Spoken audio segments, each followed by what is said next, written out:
fast, he was going to be strong, and he was definitely going to try hard.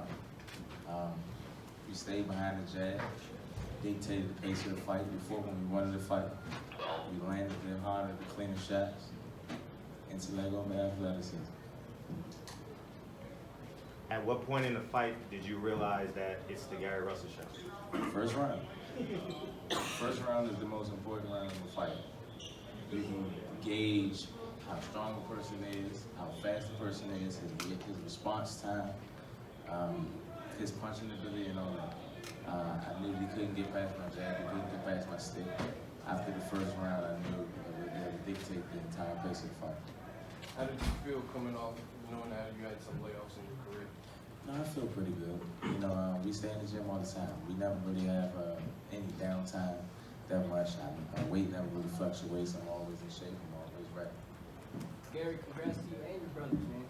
I know. Thanks, man. Yeah, I wanted to ask because, like, you know, I know you fought on cards with your brothers in the past, but, you know, how does it motivate you extra when you're in the corner with your brothers and you see them, you know, get great wins before your fights? It definitely does. It definitely does. We pour our energy from each other.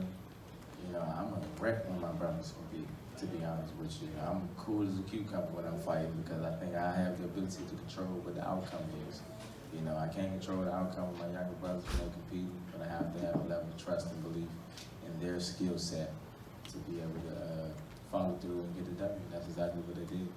Gary, we talked before about you wanted to start your legacy, start getting bigger fights. How much of this tonight's win, the way you set everything up, the way you attacked them, was about getting those fights? The Santa Cruz, Gervonta Davis, so we putting a statement going, I'm ready, I want them, make them happen.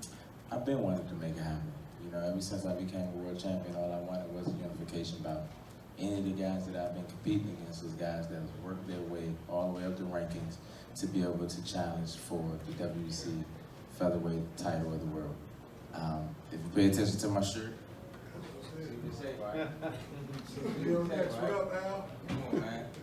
you know, that's pretty much what it is. We wanted that fight for the longest. We've been trying to get that fight for the longest. We actually competed against Leo in the amateurs. I was the reason that he couldn't make it to the 2008 Olympic team because I was the 2008 Olympic. He couldn't get past me then. We had smaller gloves on. Well, we had bigger gloves and we had headgear on. Now the gloves is much smaller, no headgear. Skill set has improved much, much better. I think what you see with Leo, what you see is what you get. A lot of these guys, you know, they're one-dimensional. They don't have the ability to make the necessary adjustments. That's what we do. Danny, great performance tonight. How would you assess your performance? What did you do what do you think that you did exceptionally, or what do you think you could work on? We just controlled the entire pace of the fight. We dictated everything that went on. We controlled the pace. Whenever he wanted to come in and be physical, you know, we took subtle step backs, you know, controlled the ring generalship. All of that played a big factor. We made the fight very, very easy. It didn't look difficult at all. He couldn't get past my jab. My ring IQ was tremendous, and it was much more than what he was able to deal with. Gary, I spoke to your brother the day before the fights.com. I spoke to your brother after his fight. 9-0, 9 KOs. He seems to be becoming a knockout artist. That's right. With you in his corner, is that going to be the ongoing plan for you to be in your brother's corner? Of course. Before you have the next fight happen? Of course, of course. You know, we do this in our sleep. I've been competing since I was maybe 7 years old. You know, if you ever watch me before a fight or run across me in the hotel or just on a regular street walk, and I'm calm, I'm the same. My demeanor is still the same. Nothing really changes. Nothing too much really rattle me. We do this in our sleep. I've been doing it forever. I'm never in unfamiliar territory. You know, so I'm definitely planning on always being in my younger brother's corner, whether I'm competing or not. Being in the co-main event and main event, what type of focus goes into, you know, getting your brother's fights? First fight, second fight, if they're both winning fight? It doesn't really matter to me, to be honest with you. You know, I look at it like they're in the gym working out. Okay. You know, I'm still right there, giving them subtle instructions to make sure that they're picking up on the small things that I feel that they should. I feel like as of now, at this point in their career, they should be head and shoulders better than the competition that they're competing against. I look for sort of subtle things. I look for defensive discipline. I look for if you're better than your opponent, be better than your opponent. A lot of these younger, up-and-coming guys, you see a lot of showboating. You see a lot of that stuff. I don't want that from my younger brothers. If you're better, be better. If you have the ability to sit there and showboat, that means you have the measure of your man. And you should be able to use that same level of energy to get the job done efficiently versus showboat. You know, and that's one of the things that I look for from my younger brothers.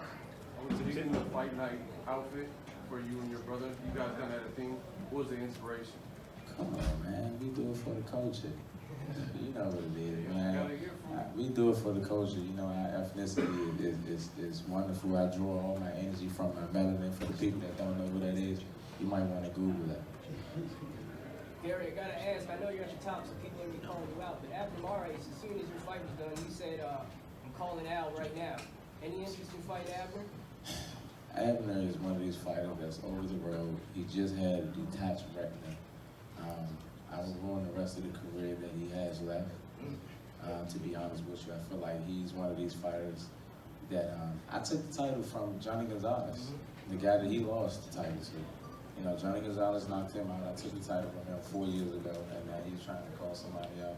It doesn't make sense. Seems like he's just willing to throw himself to the wolves to make his name a little bit relevant, or he would just make a little bit of financial currency. How close have you been to the Leo Santa Cruz fight? Well, a couple months back, I know the WBC made Leo Santa Cruz the mandatory challenger for the WBC, and he opted to take a tune-up out, and he tuned up with the guy that he competed against a couple months ago. I can't even think of the guy's name. But it was weird that the guy that he competed against was an orthodox fighter. If you're preparing for Mr. Gary Russell Jr., you're trying to take a tune-up, don't you think you should be fighting a southpaw fighter? Doesn't make sense at all. So it's never been on a negotiating table. It's just been never on a negotiating table. It's never been a negotiating table. The closest that we've possibly been is the fact that I knew the WBC had made him the mandatory challenger, and he opted to take a tune-up. Speaking of WBC, your brother has your back too. Because he hustled to the locker room, hustled all the way back and brought your belt to the ring. Of course. You know, it'd be like that. You know, both of my younger brothers compete. It's a lot of stuff going on at once, trying to make sure my younger brothers have everything they need. You know, trying to keep my father at ease, because he's on pins and needles more than anybody else in the world, you know. So it's a lot of factors that goes into it. So little stuff like that tend to happen. Hey Gary, congratulations on your win.